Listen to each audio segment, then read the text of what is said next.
Imagine having complete control over your company's information and the web.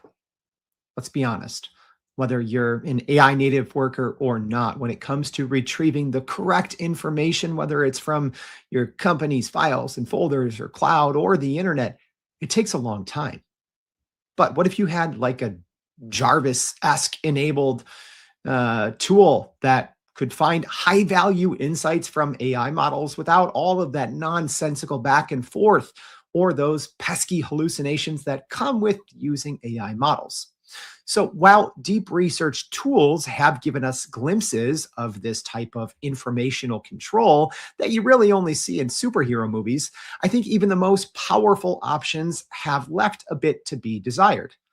Well, that may have changed this past week with OpenAI's latest update to its deep research platform.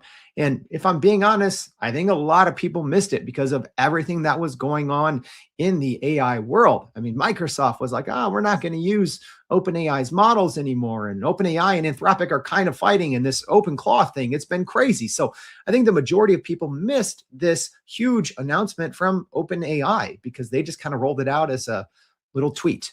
But it is a new deep research update, and we're going to be going over it today and the 5 ways that you can use it starting now. So I hope you're excited. I am too. This is Everyday AI, but this is our Putting AI to Work on Wednesdays series. So for the past year or so, we've been doing this every single week, a practical and actionable hands-on walkthrough for a new AI tool or model. So let's get into it. And if you are brand new here, well, welcome to Everyday AI.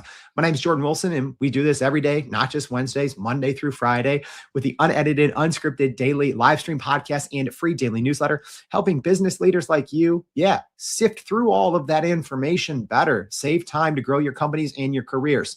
So if that's what you're trying to do, starts here, but make sure you take it to the next level by going to our website at youreverydayai.com. Sign up for the free daily newsletter. We're going to be recapping the highlights from today's show, as well as all of the important AI news today that is going to impact your company tomorrow and in the future.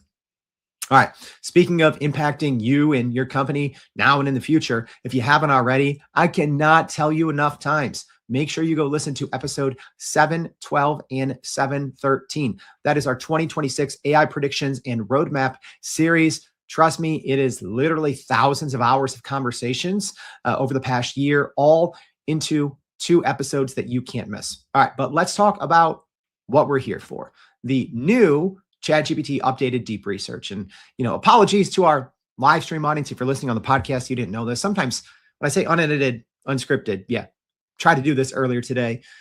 Audio went haywire. So sorry about that. This is take 2.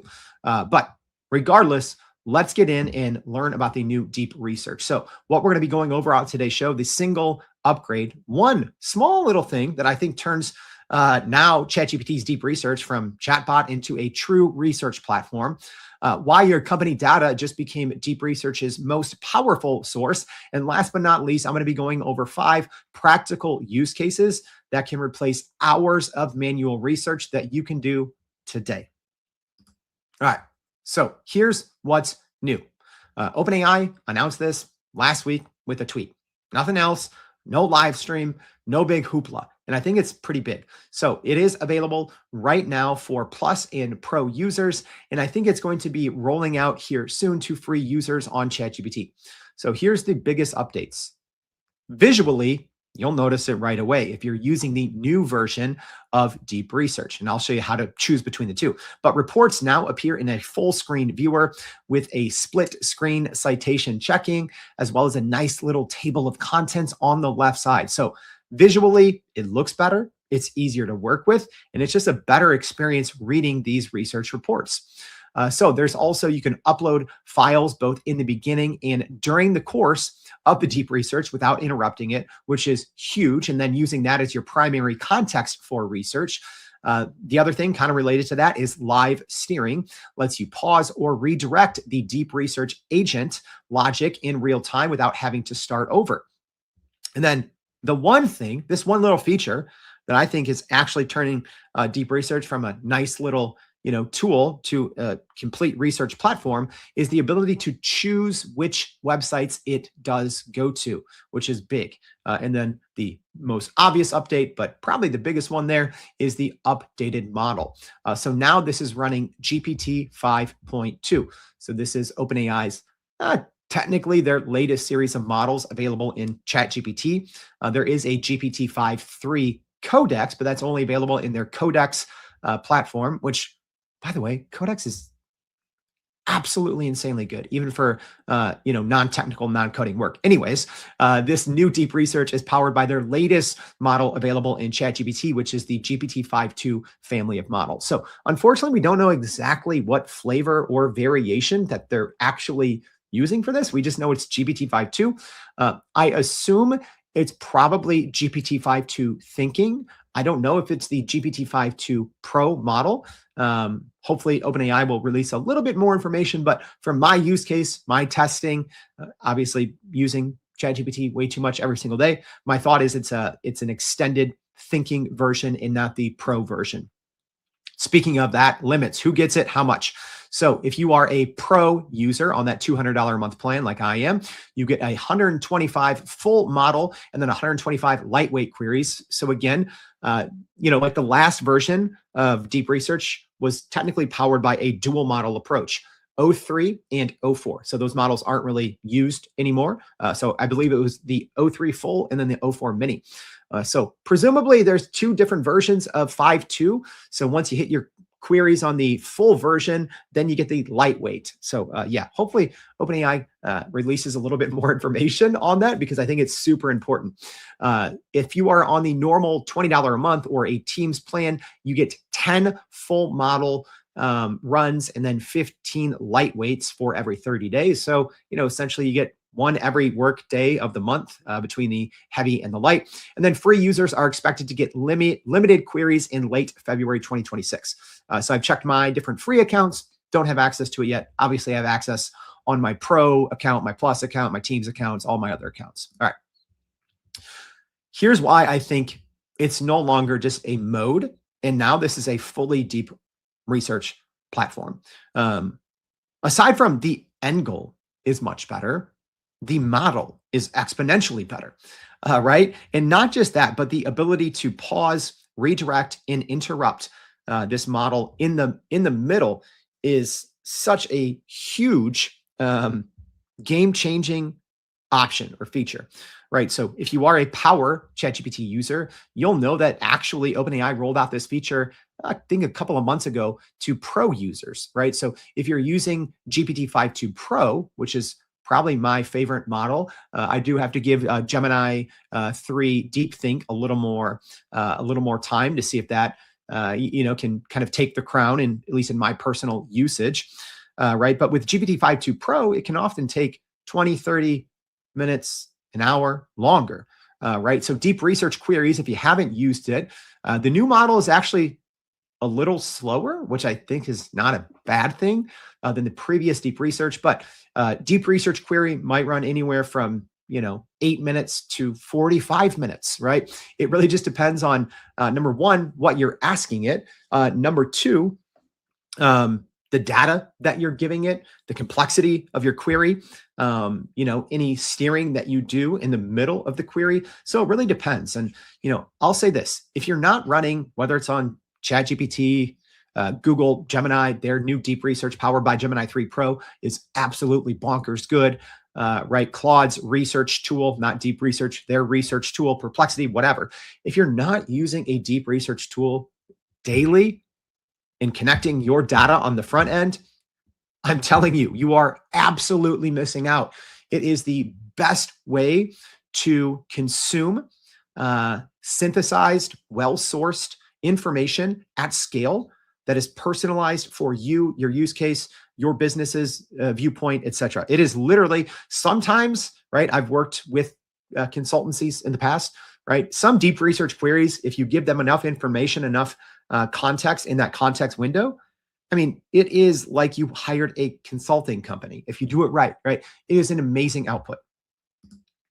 So let's talk a little bit about why the 5.2 model matters. Well, it's enhanced reasoning capabilities for complex multi-source research tasks, just smarter research planning and improved synthesis across multiple sources.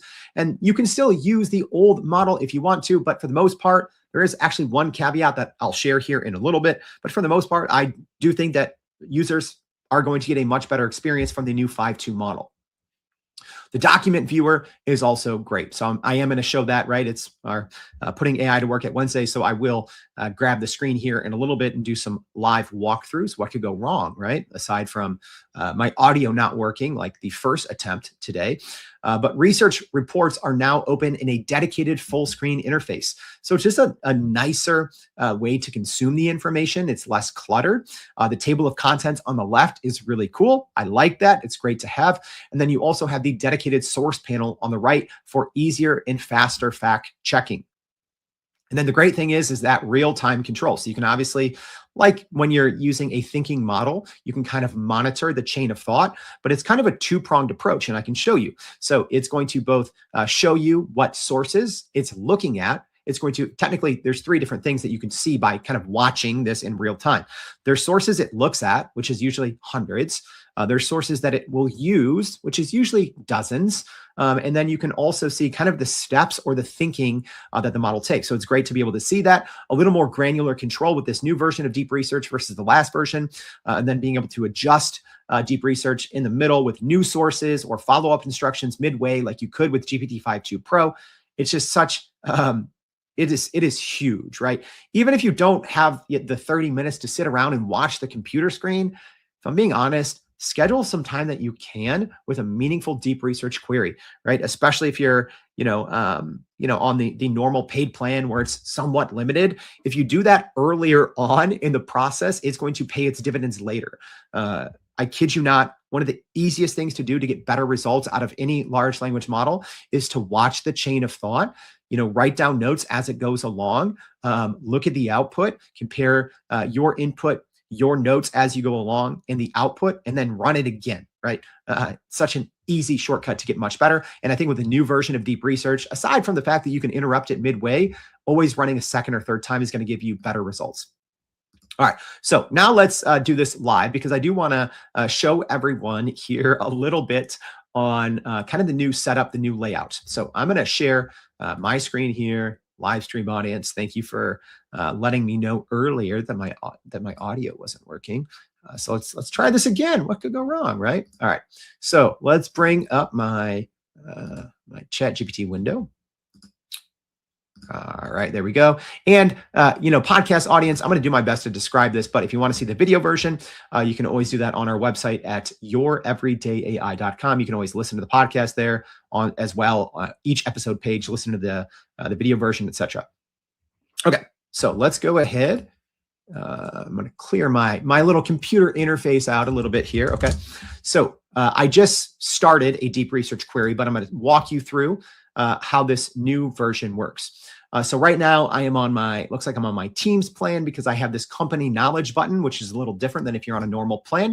It's not super important, but so now to start a deep research query, you'll see kind of what I'm doing here. You're going to look in the prompt bar, click the plus button. Okay. You're going to see the deep research option in the menu that pops up. So here's the thing. A lot of people are overlooking this. Now there's a drop-down menu after you select deep research. And from there, you can select the version. The new updated version is just called deep research. The older version is called legacy. So why would you want to use that legacy version, right? It's an old model. It's 03 and 04 mini, right? You want to use 5.2 for the most part. There's all these new features that you just told me about, Jordan. Why would you ever use legacy? If I'm being honest, there is one little thing I actually like better. So in the old model, so in legacy model, right before it got started, before the deep research got started, it would usually ask you 3 to 5 clarifying questions. Okay, which is always nice because what if you, just type something that's nonsensical? If you make a mistake, right? You don't want to have to wait in the old version a long time for it to be done. So I like that it would ask follow-up questions. So in the new version, there is a similar feature. Essentially, it puts the plan together and you just have to approve it, right? Technically, I like the old version better because those questions that it would ask you really, I think, lead to a better first version. So what I would recommend, and if you've taken our free Prime Prompt Polish course, which is just updated, it's free inside of our Inner Circle community. You know this concept of context stacking. I would context stack first before starting a deep research query, FYI. 2 to 3 times better results easily. All right. So now let's go ahead and jump in here. So I have a prompt up on my screen, a deep research query, and it's already working. So I'm going to show you what's happening. So I essentially said, I use Canva every single day for building slides for the Everyday AI show. Please do not look at these titles, as sometimes I do not always update the titles. So essentially in my deep research query, you can choose the different apps that it has access to, right? Last time I checked, there's 60 some different apps that you can connect your data to. So I use Canva every single day for my, ugly slides that I put up on the screen here on the live stream. So I have 720 some Canva decks that have a wealth of information, right? And then I'm also giving deep research access to my website. So this new feature, you can click on Manage Sites. All right. And you can choose a specific site, which is great. And then there's also a new toggle option. So I have it on my screen here, but it's very easy to see this. And then it says prioritize these sites, but allow full web search. So essentially you can require deep research to go to, your site first, or, a series of sites that you trust, your competitor sites, etc. But you don't have to limit it, but you can if you want, right? So in this use case, I'm actually going to do that. All right. And then it gave me a kind of a research plan here. So it says, I'm going to extract live stream decks from the user's Canva account using the Canva connector. It's funny that OpenAI is still calling it a connector, even though it's not what it's called anymore. It's called an app. Anyways, let me get back to my original prompt. Sorry, got sidetracked here. So I said, please look through the last 6 months of Canva documents that appear to be live stream presentations for the Everyday AI show.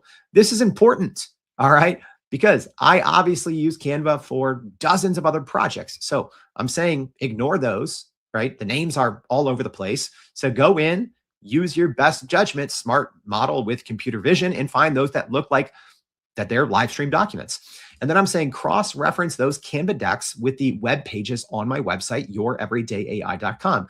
Then create an easy to digest report that goes over the 50 most popular trends, categories, stories, news, happenings, events, LLM updates, new AI models, etc. This should be angled as a starting guide for someone who is newer to AI, but who wants to double down on their knowledge, right? So even the last 50, right? I said 6 months, it's like 150 episodes. That's a ton. Even myself, I've probably forgot 80% of what was covered here.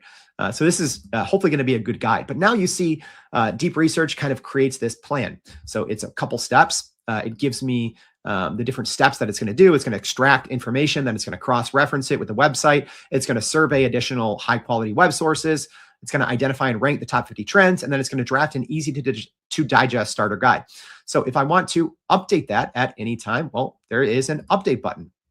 And then essentially what's going to happen here, I can click to add files, or I can just essentially send a follow-up prompt. All right, so I'm not going to do that because we're going to give it some time to cook. But now you see how this works in real time. You see some of the new features already, and we're going to check in this at the end and kind of see some of the other features that are on the back end once a report has been produced.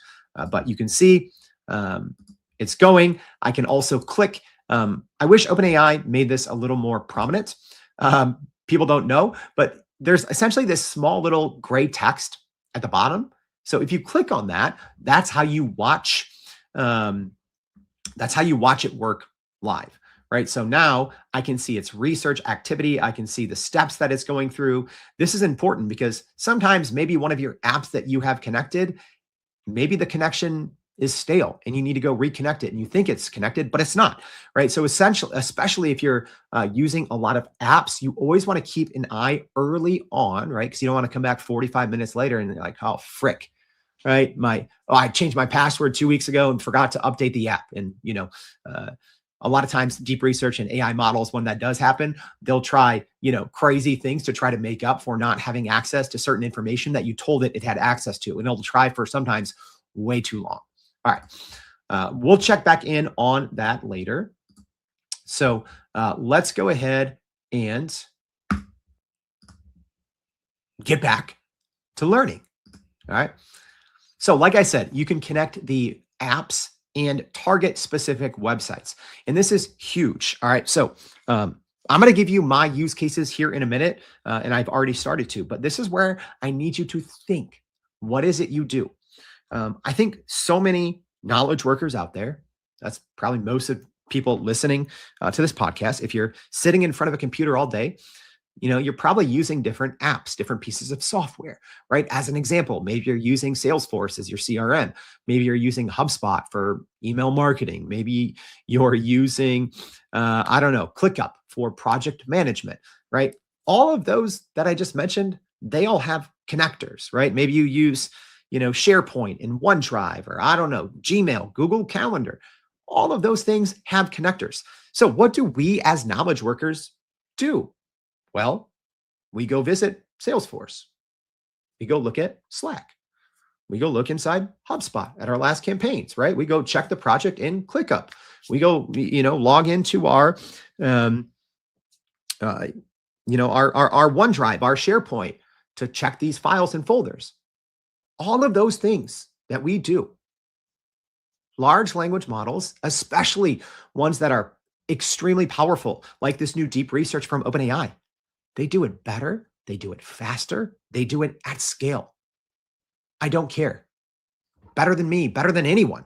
This is what I've been doing for 20 plus years of my professional career. Use different software, go find the information, right? Essentially, you are synthesizing, personalizing, and carrying context over from app to app. Maybe you're taking notes, maybe you're working on a document as you go along, but that's what we do, right? That's all we do. But now this is what deep research does, right? And it's not just OpenAI's version, right? Anthropic's version, very similar. Google's version, very similar.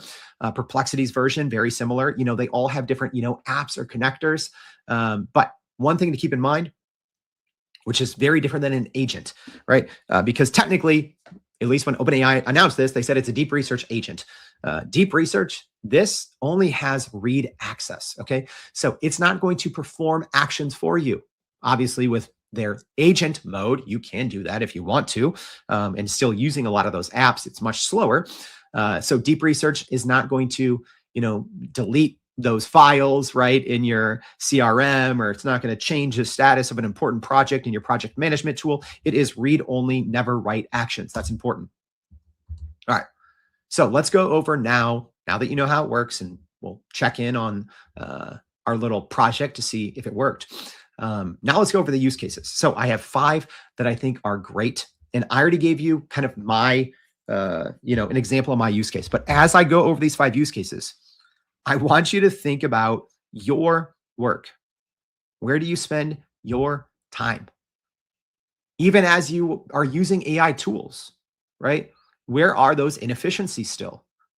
I think with deep research, a lot of those are going to go away. I think it's an underused, aside from Canvas modes, right? In OpenAI's ChatGPT, Canvas mode in Google Gemini, or the artifacts mode in Claude, right? I think Canvas modes or artifacts is underused and deep research is underused. And the biggest thing, right, is when you select those apps that you want to use or the websites, you can select multiple. You can select 10. These are the 10 apps that I use every day. Again, assuming you have permission to connect all these apps to your ChatGPT account, right? Always do that first. But that's what we do all day. We carry information from app to app, website to website, and well, we create something in the end. So this is where it's huge. So use case number 1 is a memory-powered planning for your next steps. Sometimes I like being very open-ended with ChatGPT in terms of what you're working on. And this becomes especially powerful as you give access to ChatGPT to more information about you, about your goals, about your team, what you're working on, your company, etc. So this is if you have the personalization turned on, the memory turned on, right? This is great, and you'd be surprised. So my example, and I invite you to try something like this. Just say, based on everything you know about me, including memory, chat history, etc., please plan out my next 6 months of what I should be focusing on, in my case, to grow everyday AI, right? Start open-ended. Don't give it access to everything else, right? Start open-ended, and then you can do a follow-up prompt if you want to, based on what it suggests, and then give it access to certain information. I think one of the biggest mistakes people make when working with extremely powerful large language models is we think that we know the right answer. I always say, start wide, work your way to narrow, okay? You're going to find out some great insights, because one thing that I always say, especially if you're a power user, this is why I think advertising on the ChatGPT platform is going to be bananas good. They find gaps that you don't even know about, right? If you're asking about A, B, C, D, E, F, right?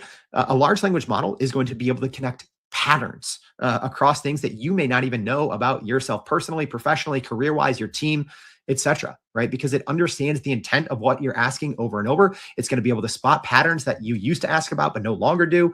It's going to connect these dots that you may not necessarily even know are there to connect. So start wide. Use case 2, essentially RAG company search, right? This is not as good as a complete, fully fledged vector database, but this is huge. And I think that, using the deep research mode is going to give you a much more accurate and better cited report than using a normal thinking model and then using apps that way. So in this case, I say restrict deep research to search only your whatever it is, your Google Drive and your company website, as an example. And then the connected document stores just become these searchable sources for focused internal research. And then you can get a synthesized report built entirely from your organization's own files and your files only. So my example of this, well, that's what I just showed you, right? I can't tell you, if I'm being honest, how valuable I think my Canva account is and our website, right? There's a lot of inaccurate information out there when it comes to covering AI, right? And that's why I love this new sites feature as well. And you can include sites, because I know, as an example, there's a lot of sites out there, web publications that you think, oh, by looking at their name, but then there's different versions of those, right? Different countries, different publications under that umbrella. I know at least a dozen that you would think would be very reputable. I know that they just turn out AI slop. It's full of hallucinations. Anytime I'm doing a normal search, I say, oh, can't include that, right? I do hope that OpenAI allows you to, instead of include websites one by one, I hope it allows you to exclude or blacklist websites one by one. That would make it a lot better. I did suggest that, on Twitter, and they actually liked the reply, which they normally, don't go through and like replies. So maybe that means it's coming. Maybe it means nothing. But that's a great example, is, give it access to all of your company's data, only your company's website, and that's it. Go to town, right? This is a very quick version, not as good, again, as a full retrieval augmented generation setup, right? But it's 80% of the way there and 1% of the time. The other thing that's great, or something that's important to understand and know, where does data come from? There's 3 sources: training data, right? And we don't necessarily have control over that. We can kind of prompt our way around it. So large language models have training data. Then there's number 2, the data that we connect, whether that's through, apps formerly known as connectors. It's something we upload in a chat window, a project file, etc. And then there's 3 websites. So training data, data we connect, and websites. So this is a great way to control the latter 2 by just restricting them. And then you have a version of RAG company search.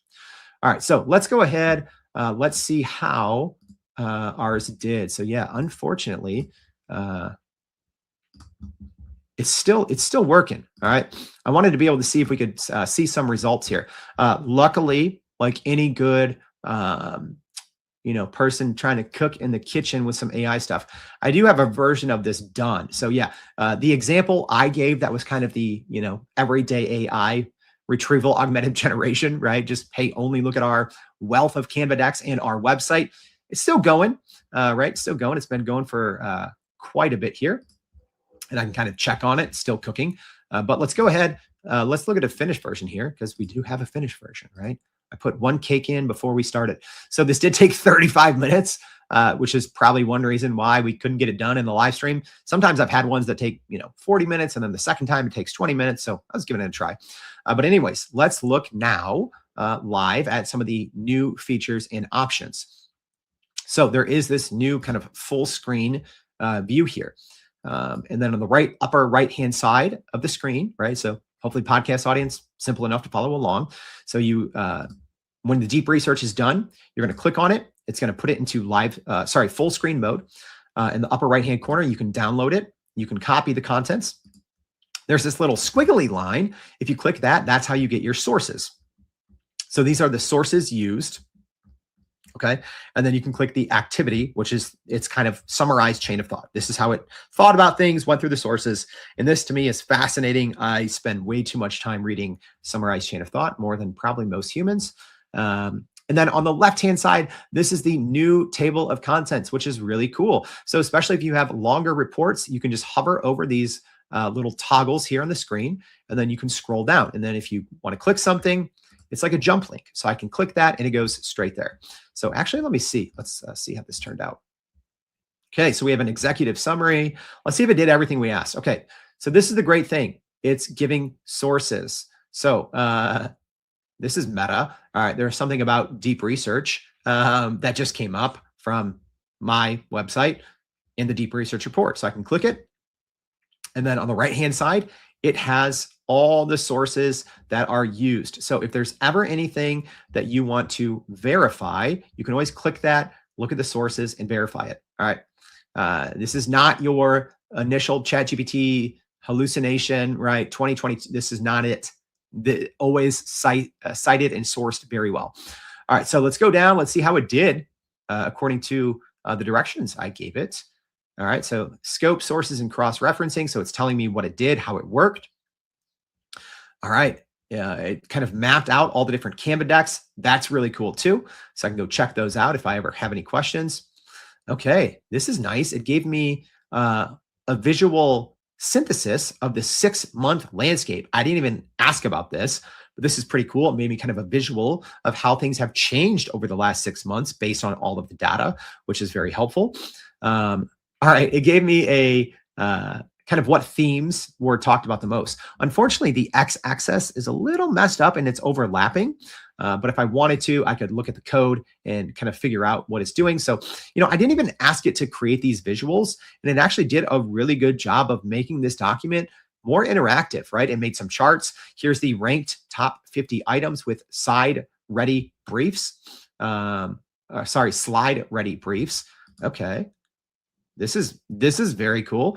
So we found the 50 trends that have, the 50 biggest trends over the last 6 months, at least according to things that we've been talking about here on the website. This to me is such a valuable resource, right? Imagine doing this for your company's website, for a competitor's website, for, 10 industry websites that you follow all the time, right? Maybe you've been out of the loop, been busy on a couple projects, been on vacation, right? This is such a good way to do some simple sentiment analysis and catch up quickly.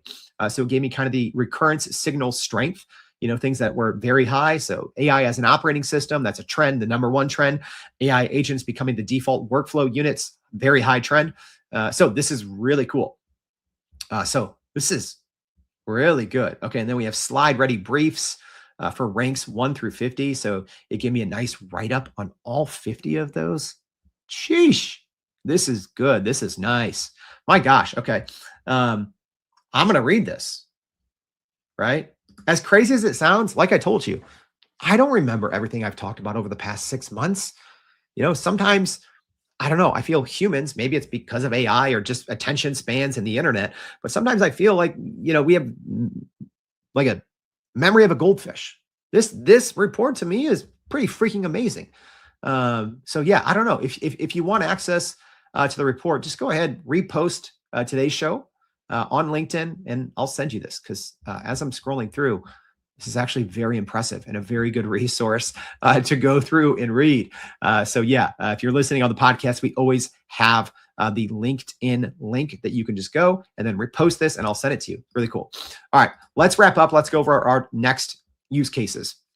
So use case 3, a competitor deep dive using your company context. So similarly, how I started the first use case by saying, hey, use everything you know about me. Same thing, use everything you know about my company, but then also combine your personal context, what your role is, and then your synced company data for competitor analysis. Then you can add your competitors' websites, industry websites, etc. And then you can get a report that's mapping competitors against what matters to you and your specific company. Again, this is like as if you were hiring a consultant, but for you, right? Not for your company or for your department. And if you do take the time, and even if you go through maybe 2 or 3 iterations of providing feedback or steering it midway through, I think you will literally be shocked at the amount of information that you get out. Have you guys never done this? Sometimes I feel like I'm a crazy man because I'm like, why is no one talking about this and doing it nonstop? It is so good, right? I can't lie. I think a good chunk of whatever success we've been able to have as a, as a top AI podcast, and I know that's kind of cringe to say, I think a lot of it is from doing things like this, things that I'm telling you to, right? When I talk about these use cases, these aren't just like random things I read about on the internet. I'm like, oh, this is cool, go try it. These are things that I do all the time. And then like when I do them, I'm like, holy frick, that's amazing. I need to tell people, right? So you should be doing this. Use case 4, industry SWOT built from your data and news. So kind of similar to 3, but more on the industry versus just competitors and just a SWOT, right? Strength, weakness, opportunity, threat report. So this can use your chat history and company data to identify sector trends that are impacting you. Deep research can scour trending industry news filtered through your business context and then produce a SWOT analysis grounded in both your data and current market signals. The cool thing, and I do have to do a little bit more research on this, but I'm pretty sure deep research does a great job with Boolean URLs, which is amazing because without being too dorky, what you can accomplish with some simple URL hacking, right? You can essentially have a dedicated, up-to-date research assistant that you don't have to keep feeding different websites, right? If you know what you're doing around some simple Google search operators, yeah, it's extremely powerful. Last but not least, or at least I do that all the time with GPT-5.2 Pro. And I have tested it a little bit in the new deep research, but I got to do a little more testing to see if it is consistently handling that. And then last but not least, use case 5, the follow-up assistant that scours your inbox and calendar. This is huge. I miss so many opportunities, so many emails. I stink at it, mainly because I get spammed, right? So my example here, I said, please carefully comb through the last 6 months of the connected Gmail inbox and Google Calendar. For Gmail, pay specific attention to my outbox as my inbox gets spammed a lot and the good majority of what lands in my inbox is not important. However, if I have replied to something via my outbox, that means it is generally important. For my Google Calendar, please look to see which meetings I've had with other people in the last 6 months and cross-reference that with correspondence in my Gmail inbox. The goal is to both follow up on opportunities for everyday AI where I may have dropped the ball or forgot to respond, as well as to re-engage older conversations that may have already closed in theory, but may be worth revisiting. Please keep in mind all of the context that you know about me, as well as looking at the 2 attached informational sheets. And what I've attached here is I essentially have these living, breathing markdown files that I always update anytime I'm working in really any large language model, both about everyday AI and about my role, kind of, my day-to-day, what it looks like. So I have 2 different markdown files about everyday AI and then about myself. So y'all, I should actually spend way more time on this because there's no reason for me to suck at email. It's just more or less overwhelming, right? When I run these, it's like, here's, 85 extremely important emails that you haven't got to, right? Unfortunately, they can't send or draft replies yet, but hey, maybe one day. All right, so that is a wrap. So now you know what is new in OpenAI's new updated deep research and 5 ways that you can use it today. So yeah, if you want to go check out that trend report, make sure to go share this and repost this on LinkedIn. And then 712, 713. Don't forget those numbers. That is the 2026 AI Predictions and Roadmap series. If you haven't listened to those, you have to. And then please go to youreverydayai.com, sign up for the free daily newsletter. Thanks for tuning in, for putting AI to work at Wednesday. Hope to see you back tomorrow and every day for more everyday AI. Thanks, y'all.